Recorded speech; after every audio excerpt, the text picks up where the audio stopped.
তারা সেই ব্রিটিশের বিরুদ্ধে আন্দোলন করেছিলেন।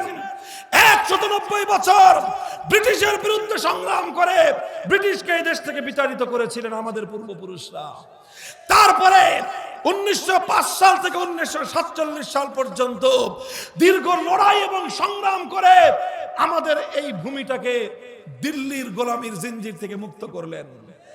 তারপরে ৪৭ থেকে ৭১ পর্যন্ত আরেকটা সংগ্রামের মধ্য দিয়ে খান পাঠানদের প্রভুত্ব খতম করলেন।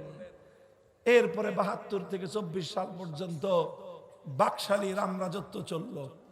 ২০২১ সালে নরেন্দ্র মোদীকে বাংলাদেশে আসতে দিবে না, সেই জন্য ১৯ জন আলেম ওলামা শাহাদাত বরণ করতে হলো। জুলাই বিপ্লবের মাধ্যমে আজকে বাংলাদেশ এই পর্যায়ে এসে উপনীত হয়েছে যে এখন এখানে এসে আমরা একটা স্বপ্ন দেখছি। সেই স্বপ্নটা হলো এই যে এই বাংলাদেশ ইনশাআল্লাহ তেমনই একটা দেশ হবে আমার নবী সোনার মদিনায় যেই দেশ কায়েম করেছিলেন। কাজেই হাল ছেড়ে দেওয়ার সময় নাই, ক্লান্ত হয়ে বসে পড়ার সুযোগ নাই। মুমিনের জীবনে শ্রান্তি ক্লান্তি বলতে কোনো কিছু নাই। যতদিন এ দেহে প্রাণ আছে, যতদিন হৃদয়ের স্পন্দন আছে, যতদিন দুনিয়ার শেষ মাথা পর্যন্ত কালেমার পতাকা পথ করে উড্ডীন না হচ্ছে, ততদিন পর্যন্ত আমাদের ছুটে চলার কোনো ক্ষান্তি নাই।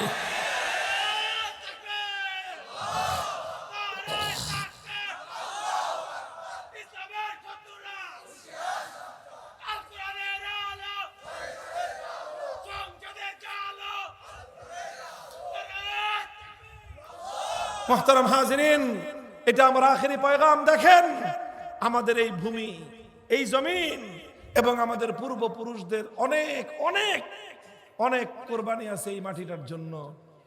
১৯০ বছর ব্রিটিশের বিরুদ্ধে যুদ্ধ করেছে আমাদের পূর্বপুরুষ। তারপরে এই দেশটাকে আবার কলকাতা থেকে আলাদা করার জন্য, দিল্লি থেকে মুক্ত করার জন্য ৪৭ সালে বহু যারা বয়স্ক মানুষ তারা জানেন, যারা ইতিহাস পড়েছেন তারাও জানেন, ১৯৪৭ সালে দেশটাকে ভাগ করা হয়েছিল কিসের ভিত্তিতে? যে এই দেশে ইসলাম চলবে, তোদের দেশে ধর্মনিরপেক্ষতা চলবে। যাদের ধর্মনিরপেক্ষতা পছন্দ ভারতে চলে যাও, যাদের ইসলাম পছন্দ মুসলমানদের ভূমিতে চলে আসো। এই তো ছিল ৪৭-এর দেশ বিভাগ। আলহামদুলিল্লাহ ২৪-এর যে জুলাই বিপ্লব, সেই জুলাইয়ের যে সনদ, সেই সনদের মধ্যে সেই ৪৭-এর বীরত্বগাথা ইতিহাসকে আবার নতুন করে স্মরণ করা হয়েছে। এই জন্য আমরা বলি, যারা ইসলাম চান, যারা চান আগামী দিনে বাংলাদেশে ইসলামের রাস্তা উন্মুক্ত হোক, তারা সবাই জুলাই সনদের পক্ষে হা বাক্সে ভোট দিবেন। রাজি আছেন তো ভাই? এটা কোনো রাজনীতির কথা না। হা বাক্সে ভোট দেওয়া এবার এটা রাজনীতি নয়, বরং এটা এদেশে ইসলাম প্রতিষ্ঠার পথ উন্মুক্ত করার সংগ্রাম। এই জুলাই সনদের মধ্যে ২০১৩ সালে নবী প্রেমিকদের শাপলা চত্বরের শাহাদাতের গল্প বলা হয়েছে। সুতরাং জুলাই সনদকে যদি আমরা বিজয়ী করতে পারি, জিতে যাবে শাপলা চত্বরের ইতিহাস, সংরক্ষিত থাকবে নবী প্রেমিকদের রক্তের ইতিহাস। কাজেই এটাকে পরাজিত হতে দেওয়া যাবে না। কথা বলেন ঠিক কিনা? আমি বলতে চাই আখেরি পয়গাম আমার ভাই, অনেক দূর অগ্রসর হয়েছি আমরা আলহামদুলিল্লাহ। ব্রিটিশদেরকে বিতাড়িত করেছি, কলকাতা খেদাইছি, দিল্লির গোলামি শেষ করেছি, পিন্ডির গোলামি শেষ করেছি, বাকশালী সব ব্যবস্থা, সব ভারতীয় আধিপত্যবাদকে বিতাড়িত করা হয়েছে। এবার বাংলাদেশ যেই জায়গায় এসে দাঁড়িয়েছে, এবার আরেকটা হেইও বলে ধাক্কা দিতে হবে। প্রস্তুত আছেন ইনশাআল্লাহ? থামাথামি নাই। আমরা ততদিন ক্লান্ত হব না, ততদিন শ্রান্ত হব না, ততদিন থমকে দাঁড়াবো না, যতদিন আল্লাহর জমিনে আল্লাহর কোরআনের রাজ কায়েম না হবে।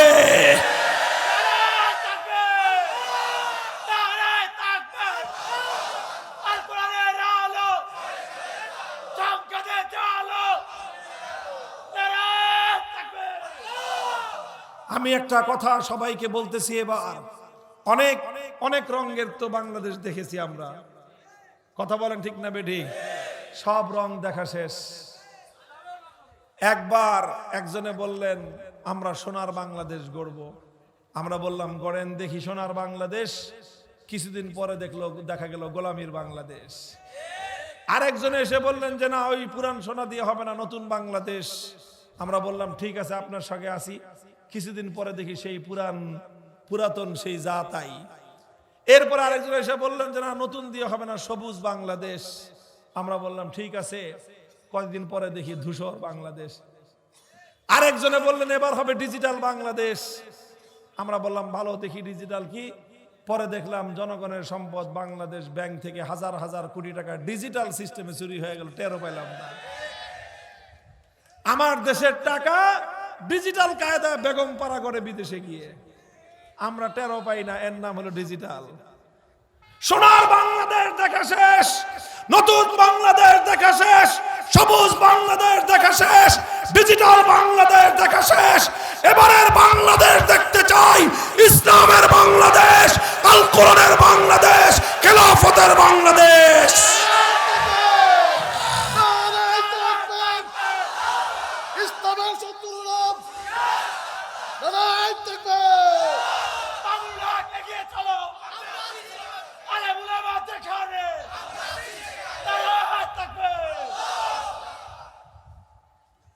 এগুলি কি শুধু মুখের কথা না, আসলেই বাস্তবেই করবেন ইনশাল্লাহ আপনার? তো শুধু মুখের কথা দিয়ে হবে? খালি কথায় চিড়ে ভিজে না। কথা বলেন ঠিক কিনা? চিড়ে যদি না ভিজে বিপ্লব কি মুখের কথায় হয়ে যায়? মাথার ঘাম পায়ে ফেলে হাড় ভাঙ্গা খাটুনি খাটতে হবে। প্রস্তুত থাকবেন? শুধু খাটলেই হয় না, রাতের অন্ধকারে চোখের অশ্রু ছেড়ে খোদার দরবারে ফরিয়াদ করতে হবে। করবেন? এরপরে ঘাম আর অশ্রু দিয়ে বিপ্লব আসে না। ঘাম আর অশ্রু দিয়ে মাঠ যেরকম, ফসলের মাঠ যেরকম পানি দিয়ে হাল চাষ করলে চাষাবাদের উপযুক্ত হয়, চাষাবাদ হয়ে যায় না, তদ্রূপ ঘাম ঝরানো মেহনত আর অশ্রু দিয়ে ফরিয়াদ করলে বিপ্লব হয়ে যায় না, তবে বিপ্লবের জন্য ফসলের মাঠ প্রস্তুত হয়। এরপর সেখানে ইসলামী বিপ্লবের ফসল ফলাতে হয়। আর সেজন্য প্রয়োজন হয় বাংলার যুবকদের শহীদানা শাহাদাতের রক্তের নজরানা দিতে হয়। আমি আমার বাংলার যুব প্রজন্মের কাছে জানতে চাই, যারা এদেশের মানুষের জন্য বৈষম্যের বিরুদ্ধে লড়াই করতে গিয়ে যেই যুবকেরা অকাতরে প্রাণ দিতে পারে, যাদের জাতির মায়েরা নিজেদের সন্তানদেরকে যুদ্ধের ময়দানে পাঠিয়ে দিয়ে দেশ এবং জাতির জন্য উৎসর্গ করতে পারে, আমি বিশ্বাস করি যদি প্রয়োজন হয় আল্লাহর দ্বীনের জন্য, আল্লাহর কোরআনের বিপ্লবের জন্য, ইসলামের বিপ্লবের জন্য শহীদি ঈদগাহে মাথায় যদি কাফনের কাপড় পরে জীবন দেওয়ার জন্য কারা প্রস্তুত থাকবেন? হাত তুলে শপথ করেন।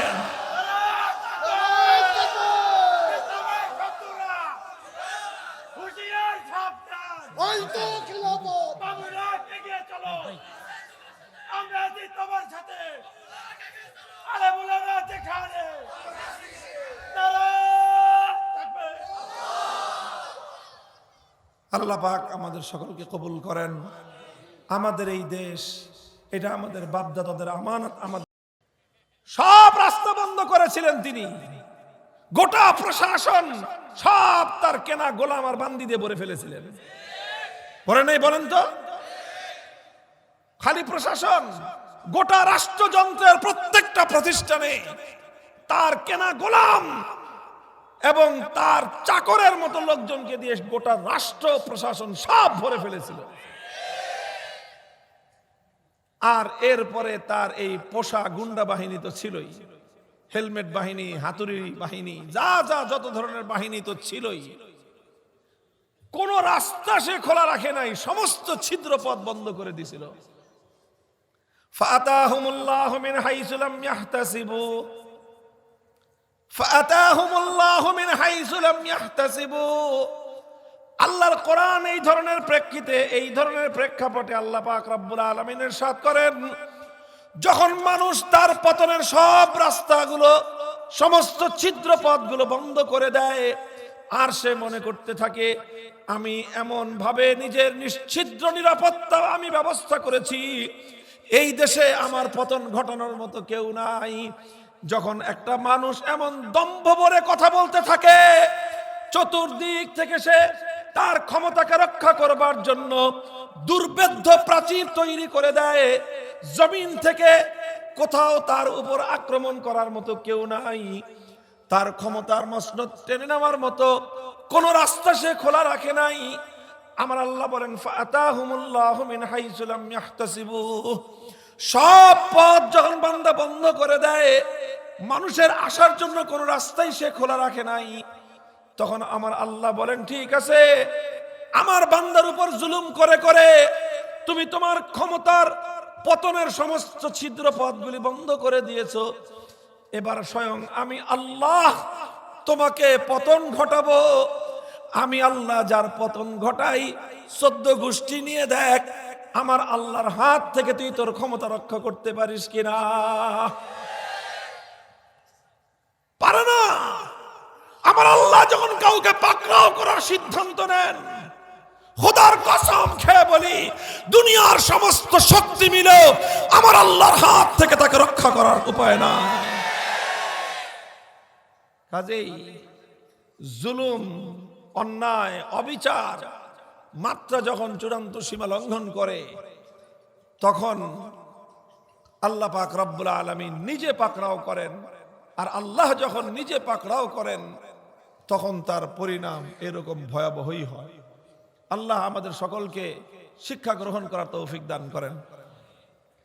মুহতারাম হাজিরিন, আমি একটা কথা বললাম, একটা কথার অর্ধেক বললাম যে লোভ, এটা যদি দুনিয়ার সম্পদের লোভ হয়, এটা খুব খারাপ জিনিস।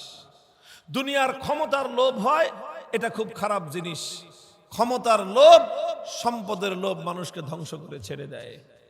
সম্পদ খারাপ জিনিস না, ক্ষমতাও খারাপ জিনিস না। আল্লাহ আপনাকে ক্ষমতা দিয়েছে, এই ক্ষমতা দিয়ে আপনি বিনয়ী হন, মানুষের সেবা করেন, মানুষের উপকার করেন। যতটুকু পাওয়ার আল্লাহ আপনাকে দিয়েছে, সেই পাওয়ার দিয়ে মানুষের উপর অহংকার করতে যেন না।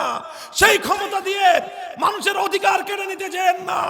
সেই ক্ষমতা দিয়ে মানুষের অন্যায়ভাবে মানুষের সম্পদ, মানুষের ইজ্জত লুণ্ঠন করতে যেন না। সেই সম্পদ দিয়ে আপনি মানুষের উপকার করেন, সেই ক্ষমতা দিয়ে মানুষের উপকার করেন। এই ক্ষমতা এবং এই সম্পদ ভালো জিনিস। খারাপ হলো সম্পদের লোভ, আর ক্ষমতার লোভটা হলো খারাপ। সম্পদ খারাপ না, ক্ষমতাও খারাপ না, খারাপ হলো সম্পদের লোভ আর ক্ষমতার লোভ। এটা হলো খারাপ দিক বললাম। আবার এই লোভ খুব ভালো জিনিস, যদি লোভটা হয় আল্লাহমুখী।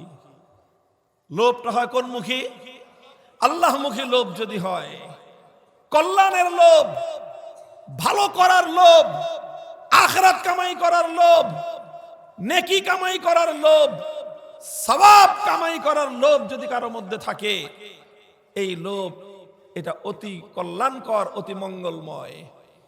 আল্লাহর পয়গম্বর ইরশাদ করেছেন, হাদিসের মধ্যে এসেছে, লা ইয়াশবা'আল মুমিনু মিন খাইরিন হাত্তা ইয়াকুনা মুনতাহাহুল জান্নাহ। লা ইয়াশবা'আল মুমিনু মিন খাইরিন হাত্তা ইয়াকুনা মুনতাহাহুল জান্নাহ। যেই ব্যক্তি আল্লাহর পছন্দনীয় ঈমানদার হবে, সে কোনোদিন আখিরাতের লোভ কোনোদিন সে সংবরণ করতে পারবে না। তার মধ্যে শুধু আখিরাতের লোভ বাড়তে থাকবে, বাড়তে থাকবে, বাড়তে থাকবে, হাত্তা ইয়াকুনা মুনতাহাহুল জান্নাহ। যতদিন পর্যন্ত সে খোদার জান্নাত পর্যন্ত না পৌঁছতে পারলো, ততদিন পর্যন্ত তার অন্তর থেকে খোদার জান্নাতের লোভ এক চুল পরিমাণ কমবে না। এই জন্য আখিরাতের লোভ বাড়াই, আসুন আখিরাতের লোভ বাড়াই। হযরত রাসূল আকরাম সাল্লাল্লাহু আলাইহি ওয়াসাল্লামের সিরাতুন নবী থেকে আমরা এই চমৎকার কল্যাণের এই প্রতি অগ্রসর হওয়া, আরো বেশি কল্যাণ অর্জন করতে চাওয়া, এটার একটা চমৎকার আদর্শ আমরা সিরাতুন নবীর মধ্যে খুঁজে পাই। নবী করিম সাল্লাল্লাহু আলাইহি ওয়াসাল্লামের আদর্শ এটাই ছিল। কোন একটা স্তরে গিয়ে তিনি ক্ষান্ত হয়ে যান নাই, কোন একটা স্তরে গিয়ে তিনি মনে করেন নাই যে হ্যাঁ অনেক হয়েছে, আর ভালোর দরকার নাই, এটা কোনোদিন আল্লাহর নবী মনে করেন নাই। বরং আরো বেশি ভালো কিভাবে করা যায়, আরো বেশি কল্যাণ কিভাবে করা যায়, আরো বেশি ইসলামকে বিজয়ী কিভাবে করা যায়, মানুষকে আরো বেশি কল্যাণ কিভাবে পৌঁছানো যায়, এটা আল্লাহর নবীর জিন্দগির প্রতি মুহূর্তে নবীজি শুধু কল্যাণের দিকে, মঙ্গলের দিকে দুর্বার গতিতে ছুটে চলেছেন, দুর্বার গতিতে ছুটে চলেছেন। যারা নবীর আদর্শ অনুসরণ করতে চাই, আমরা সিরাতুন নবীকে যারা আমরা ফলো করতে চাই, আমাদের দায়িত্ব এবং কর্তব্য হলো নবীর এই উত্তম আদর্শটাকে নিজের মধ্যে ধারণ করা, যে কল্যাণের দিকে খালি অগ্রসর হয়ে যাওয়া, কোথাও গিয়ে থমকে না দাঁড়ানো, কোথাও গিয়ে এই কথা মনে না করা যে বাস যতটুকু হয়েছে আর দরকার নাই, না, আরো আগান, আরো আগান, আরো আগান। যতদিন পর্যন্ত জান্নাত পর্যন্ত গিয়ে পৌঁছতে না পারলাম, ততদিন পর্যন্ত মুমিনের চলার গতিতে কোনো স্থিরতা নাই। মুমিন কোথাও গিয়ে থমকে দাঁড়াবে না, ইনশাআল্লাহ। রাজি আছেন? রাসূল আকরাম সাল্লাল্লাহু আলাইহি ওয়াসাল্লামের পবিত্র সিরাত থেকে আমি এর কয়েকটা দৃষ্টান্ত দেখাই। দেখেন, আমার নবী নবুয়ত লাভ করলেন, নবুয়ত পেয়ে গেলেন, আল্লাহর পক্ষ থেকে সর্বোচ্চ কল্যাণ তিনি পেলেন, কোরআন তিনি পেলেন, ওহী তিনি লাভ করলেন। ওহী, কোরআন, ইসলাম তিনি পেয়ে মনে করেন নাই যে বাস আমার তো সবকিছু পাওয়া শেষ, আর কিছু করার নাই, এমন মনে করেছেন? না, আল্লাহর নবী এই ওহীর দাওয়াত নিয়ে, ঈমানের দাওয়াত নিয়ে, তাওহীদের দাওয়াত নিয়ে আল্লাহর নবী মানুষের দুয়ারে দুয়ারে ছুটে গিয়েছেন। কথা বলেন ঠিক কিনা? তিনি ক্ষান্ত হন নাই, ক্লান্তিহীন ভাবে পথ চলেছেন, মক্কার মানুষের কাছে কাছে গিয়েছেন। পবিত্র মক্কায় এমন কোন মানুষ খুঁজে পাওয়া কঠিন হবে যেই মানুষের কাছে আল্লাহর নবী একবার, দুইবার, শতবার, হাজারবার ঈমানের দাওয়াত নিয়ে না গিয়েছেন। প্রত্যেকটা মানুষকে আল্লাহর নবী ঈমানের দাওয়াত দিয়েছেন। দিতে দিতে দিতে দিতে 13টা বছর তিনি মক্কার মধ্যে কাটালেন। কিছু মানুষ ঈমান গ্রহণ করলো, আর অধিকাংশ মানুষই তারা ঈমানকে প্রত্যাখ্যান করলো। এমন অবস্থা হলো মনে হয় খাতামাল্লাহু আলা কুলুবিহিম, যেন আল্লাহ পাক তাদের অন্তরের মধ্যে মোহর মেরে দিয়েছেন, তারা মনে হয় আর ঈমান কবুল করবে না।